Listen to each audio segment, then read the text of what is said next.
Here's a fun fact that they don't teach in Texas civics. In Texas, a woman has more rights over a gun than her own body.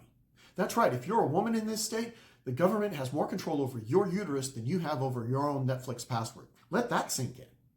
Welcome to Limited Government Texas Style, where they'll quote the Constitution while stapling your medical rights to the church bulletin board. They call it pro-life, but the same politicians who scream, "My body, my choice," when someone suggests a vaccine are the ones writing legislation that turns women into state-regulated incubators. We call ourselves the Freedom State, but apparently that freedom expires somewhere around the second trimester.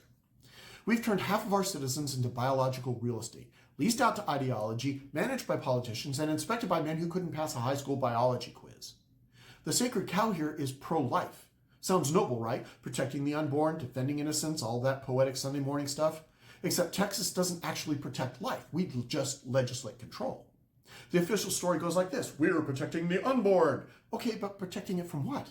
From poverty? No, we cut welfare. From lack of health care? No, we rejected the Medicaid expansion. From gun violence? No, don't make me laugh. Texas leads the nation in both in guns and thoughts and prayers. The truth is, the Texas abortion ban was never about saving lives. It was always about control, about reminding women and anyone else watching that your body isn't yours once the state decides it has a stake in it. We won't fund prenatal care, maternal leave, or affordable child care, but we'll sure as hell make sure a 14-year-old rape victim carries to term because a bunch of guys in Austin think God needs a side hustle in law enforcement. And they don't stop there. They've created a legal bounty system where citizens can sue anyone who helps someone not stay pregnant. That's not justice. That's theocratic vigilantism. It's Salem with SUVs. We've got trigger laws, bounty laws, and surveillance proposals so invasive that China's firewall looks like amateur hour. Hell, we've got people snitching on their neighbors for driving someone to Planned Parenthood, like it's 1940s East Germany, but with Buc-ee's in the background. You know what Texas government calls this? Faith and freedom. You know what it actually is? Forced birth with better branding. Let's be real, this isn't about babies, it's about hierarchy, about power, about keeping the same old patriarchal pecking order in place while pretending it's moral. If this was really about protecting children, Texas wouldn't be ranking 42nd in education and 50th in access to prenatal care. If this was about the sanctity of life, we wouldn't have legislators fighting to execute people faster than the appeals can print.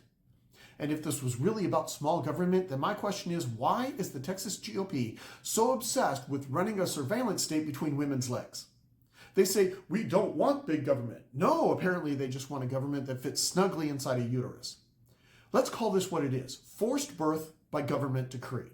And the same guys writing these laws are the ones who swear that government shouldn't regulate a damn thing. Not guns, not businesses, not emissions, not even tap water. But somehow, regulating your ovaries, that's just limited government.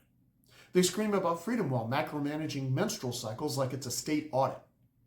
These are the same lawmakers who want to track pregnancies but not campaign donations, who think my body, my choice applies to vaccines and rifles, but not to the one thing that actually defines bodily autonomy.